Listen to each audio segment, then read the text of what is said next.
Welcome to Gold Silver Pros. Hey everyone, this is Rob Kientz of 𝘎𝙁𝙊𝙍𝙄𝙊𝙍, and we're bringing back a special edition of Mining Stock Mondays with Fred Davidson, who's the president and CEO of Impact Silver. He's been on the program several times, and Impact has a big update for us on one of their zinc projects. Fred, how are you doing today? Great, actually. It's a beautiful day. Yeah, well, thanks for joining us. Are you up in Canada right now, or are you down in Mexico near the mine sites? Well, I'm up in Canada. I was going to go to the Acapulco Mining Conference, but apparently a hurricane of level 5 hit Acapulco and totally destroyed the resort I was going to stay at. For the no. So I guess the conference is on hold then? It sure is. Some of my people down there sent me pictures of their rooms, and the only thing left was the bathroom. Everything else had been wiped out. So wow. So it's a good thing you weren't down there yet. Wow. Yeah, that's sort of my attitude. So, we visited your mine a couple of years ago, and it was a really enlightening experience. I always loved doing mine tours. I did a couple earlier this year in Mexico. It's been a while since I've been on the road, a few months. But the one that struck me with regard to impact was the impact that you guys had on the community. Literally, impact was an impact, and people were very thankful to have that mine there. Of course, you guys have a lot of different sites down there. Just as a reminder to people who may not remember or haven't seen our videos, you guys have a lot of different mine sites down there. You've been mining, mostly silver, but a lot of gold. You're one of the highest, the miners with the highest rates of silver overall in your portfolio. And you guys, contribute a lot every year. I think you've been running 17 straight years. Is that right, Fred? Yeah, it's actually almost 18 years now. And quite frankly, we're getting into a new mine, which you didn't have the chance to see at the time. It was called 𝘎𝙧𝙊𝙇𝙇𝙄𝙉𝙊. 𝘎𝙧𝙊𝙃 is actually the oldest mine in the whole district. And it's a big district, as you know. First mined in 1527. And wow. Yeah, so it's an old mine. It's actually composed of two veins, one of which is sort of a high-grade silver. And in the 1920s, they were mining 2 and 3 kilos of silver, and the wall rock was 500 grams. So it was attractive. No, we're going to go back into that one. But we're into the other vein right now, and we're just starting to open it up. And it's running around 3 grams gold with about 40 or 50 grams silver. And that's going to sort of be a very nice adjunct to our overall production down there. Yeah. Yeah, it's a great location. The people appreciate us. I think we've got a very low impact environmentally and a very big impact on the local economy. So that one we've always felt comfortable with. We're proud of how we operate there. And actually, Cortez mine there was out there at least 500 years ago. So the standing joke is when somebody says, "What do you think the potential is?" we just basically say, "Oh, maybe another 500 years." But yeah, it's an interesting area. Yeah. Well, in addition to all your silver, you guys also have some gold mixed in there as well, a gold field. But I wanted to get to a news announcements you guys had recently with regard to a zinc project. Tell us a little bit about the zinc project and how you got in, why you got into it. Yeah, it's we were looking for other sources of silver, and one of the things that attracted us up north were what they call CRDs, or carbon replacement deposits. And carbon replacement deposits are generally base metals, but they have silver. And because they tend to be big, even though the silver is only a part of the production, it's a big supplier of silver. And we were able to identify one mine that had been mined on and off and had been taken over, I guess, about 5 years ago by a junior. They tried to sort of rehabilitate it, put it back into production. COVID hit them. I guess financial constraints hit them, and the technicalities of operating in Mexico hit them because they were not based in Mexico. And they struggled for about the last 4 or 5 years. It became available to us, and the embarrassing part was we acquired it for about $6 million at a 12% NPI, net profit interest. And because of the already established resource that was, and the resource is under the Australian code, so we can only call it an historical resource of about well over 800,000 tons running at 12% zinc, 2% lead, and at 30 to 60 grams silver. We acquired it for about $6 million, and there was a reason. Having done the acquisition, we wanted to rehabilitate the mill, rehabilitate the mine. We did a lot, let's put it that way. And the end result is we've just got it back into production now. The mill was badly designed, or not even badly designed, badly maintained. The mining equipment was basically junk.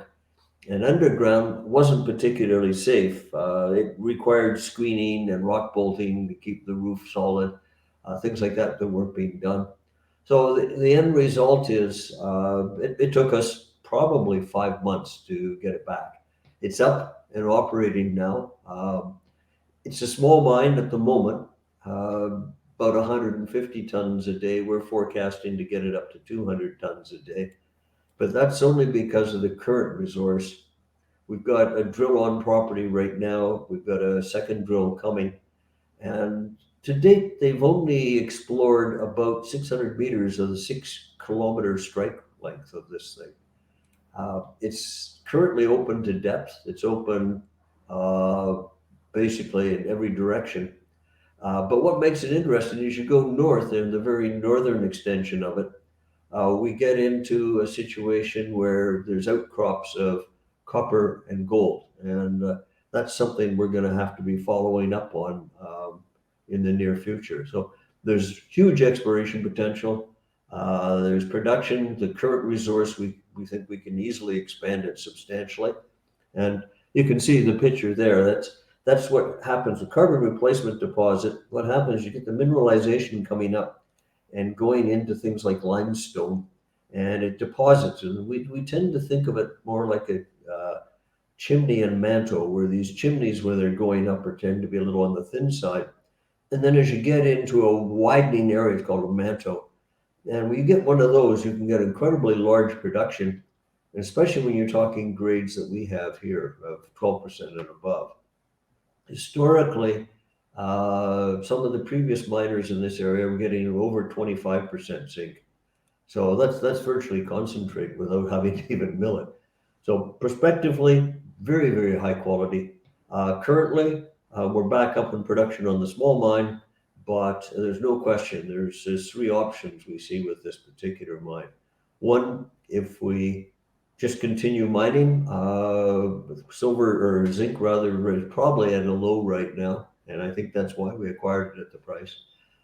There's that potential to be just a small producing mine. That's really not our objective. We hope to expand it, and that is sort of double the overall throughput in the near future. But the other side of it would be to, if we're lucky, and that's part of exploration, to develop a significant resource that somebody else who's big would like to put 1,000-ton-a-day mill on the property. And then that's our home run from our perspective. So lots of opportunity here. And, you know, there's one thing they say in the business, there's no substitute for grade. And this thing's got some of the highest grade in the world. Yeah, so talk about the grades. We see zinc, lower prices, of course. Warehouse stocks on the LME are very, very low. I'll show that chart here in a moment. What is zinc used for? Why did you get into it? And talk about the grades that you guys have in comparison with like the market average. Yeah, let's start with the grade first. It's the fun part.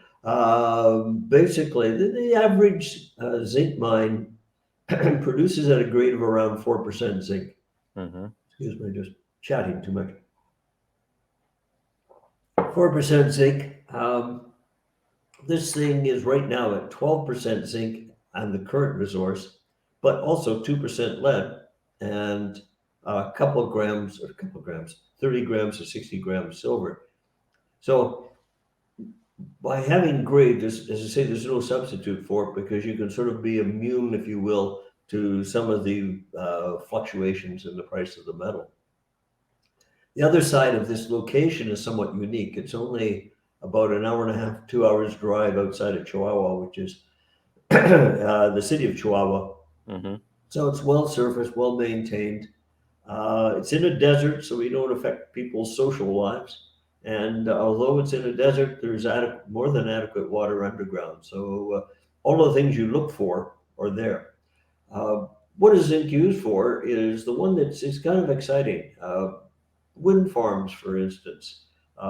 There's several tons of zinc goes into every individual windmill for preservation purposes, because of course zinc is resistant to reduce rusting and oxidization. And the end result is when you put up a windmill, heavy investment, it's literally coated in zinc. So I'm talking sort of the new economy here. The other thing that's being developed very rapidly right now is zinc air batteries. And zinc air batteries, unlike lithium batteries, can be drawn down to zero and charged back up to 100%. They're an excellent form of storage of it. And quite honestly, a lot of batteries nowadays are using storage batteries. They are the zinc air battery because it's very safe. It doesn't burn like lithium does. So it's got a sort of a new world, world attitude about the new green economy we're looking at. And at the same time as people also rebuilding in the United States, especially, and in other countries as well, rebuilding infrastructure, the last thing you want to do is put up a building that rusts. And that's the thing they're finding in, for instance, I used to work in the Caribbean. They were putting in rebar too close to the surface of the concrete. Water would get into the rebar and would rust, oxidize, and burst the concrete literally off the side of the building. Now you zinc coat that. You can be sloppy in pouring your concrete. It's not going to rust, and you avoid issues like that. So yeah, zinc is very widely used, but there's not a lot of zinc mines that run where we run, and we're certainly in the top quartile for grade worldwide. It's one of the highest grade deposits around. So the potential with expanding it is there. It's looks like it's wide open. The other side of it is it's probably right now at its low for the price of zinc over a number of years. And as you say, the inventories in the London have been drawn down to a bare minimum right now, just because it's not something people pay attention to. Everybody's waving their arms about lithium. And the other side of it is 99% of the stories of lithium are just promotes. We're not promoters. We want to make this a very successful mine and to be one of the most significant producers of zinc, for no other reason than of our grades. Yeah, and I've got a chart up here from the 30-day LME zinc warehouse stocks level from Kitco, and you can see it's just really, really low.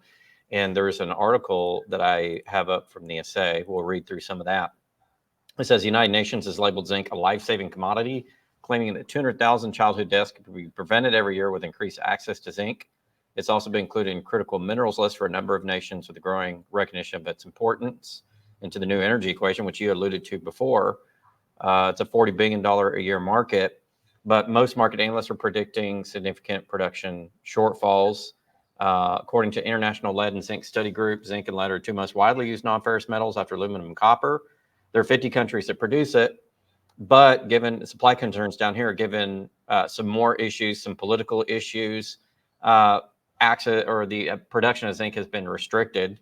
I think S&P Global Market Intelligence has said the Russian invasion of Ukraine has idled a lot of zinc production in Europe, responsible for 1/5 of refined zinc supply. That's a lot. And who knew that the Russian invasion of Ukraine would restrict access to zinc by 1/5 overall? That's amazing. And so, given the price chart, I'll put that back up here for a second. And given the low stocks, it just seems like, Fred, in the next, 6 months to 2 years, that the price of zinc should rise if everything that we're reading about that market is true. Yeah, that's our feeling too. We think it, priced at the bare minimum right at the moment. The stocks are at the bare minimum. And as I say, the advantage is having one of the highest grade deposits around. It sort of insulates you a bit from the short-term fluctuations that you're going to see. And the other side of it is, I think, for exploration purposes alone, it can easily be a major deposit. And that's the one that, quite frankly, has got both my geologists, my engineers all excited. I've got a crew working there, and they're going to be working right through the winter onward, testing this thing. And the initial will be to confirm the current resource, because it's out of date and it's not a 43-101. But the real long-term projection is to first explore and extend the current resource. I'm personally hoping we can double it the next year. And that's even after production. And then at the same time, we'll be doing field work identifying some of the targets up to the northwest, which are copper gold. And I say the outcrops are high. That's only an outcrop. That's a prospective type of thing. But I think it's also a very exciting aspect of what we're doing. All right, Fred, tell us a little bit more about the rest of Impact, because you have this great zinc project with a byproduct of silver, and silver is almost free, like you said, for that project. But you guys do a lot of silver production. Give us an update on what's going on with the silver parts of your portfolio. Yeah, the silver is, as you know, we source the ore from several mines in the district, and it goes to a central mill. We're actually running sub-maximum production through the mill, and that's because each mine is a different characteristic. Some of our mines are high grade but high cost. Other ones are lower grade, high cost, and some are lower grade, low cost. And what we did when the price of silver sort of moved like a damp squid sort of thing, things didn't happen. Especially with the inflation we're experiencing in Mexico, and the strength of the Mexican peso, by the way, which has really warped things for us in the near future.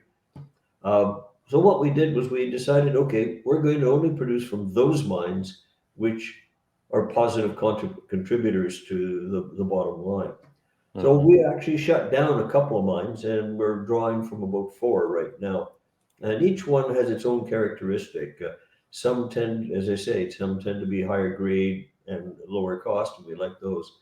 The other side is we are mining in veins, and when you're mining in a vein, you either develop that vein or you mine that vein. You can't do both. So you need to coordinate that as well. So it currently limits us what we're doing, because the objective is, at current prices of silver around $22, and the higher costs of operating in Mexico right at the moment, our job is to sustain ourselves, and going forward, keep the exploration momentum going to really sort of expand the potential that we've got there. And I think we have a lot of potential.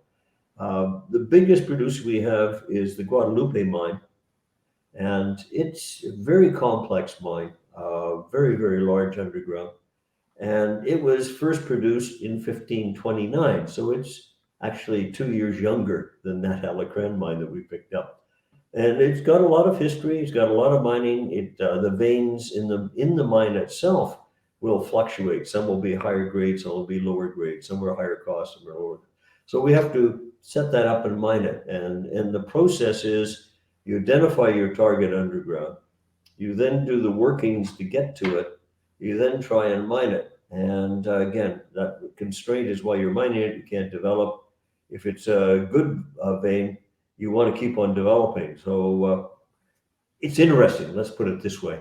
And we sit down quarterly and decide what we're going to do, what we've done over the last quarter, then what we're going to do over the next 9 months in the underground. The other side we're doing, I think, is on the environmental side. There's been a lot of people who point at the mining industry and disparage it for the environmental impact. We're very, very clean. We laugh about it, but you could probably drink the water in the tailings pond, because there's nothing going into that tailings pond that's toxic. In fact, the biggest problem we have with the tailings pond is the local flora and fauna are there all the time. And the end result is it looks more like a forest than it does a tailings pond. We put in a small solar panel system to test to see whether we can reduce the demand. And we are on the Mexican electrical grid. It's not as if we're using diesel.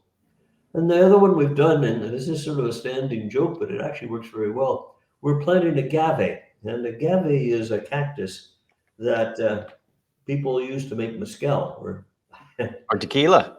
Yeah, you got her. And, I know that from visiting Mexico many times, Fred. Yeah, well, I see I'm already leading you astray. So what we've done is we've got a local who set up a sort of a antique version of producing mezcal, because if it's not in tequila, the state of tequila, it has to be called mezcal. Mm-hmm. And we've got the local farmers along with us producing agave. In fact, the face of our tailings pond, the dam, is planted solidly with agave.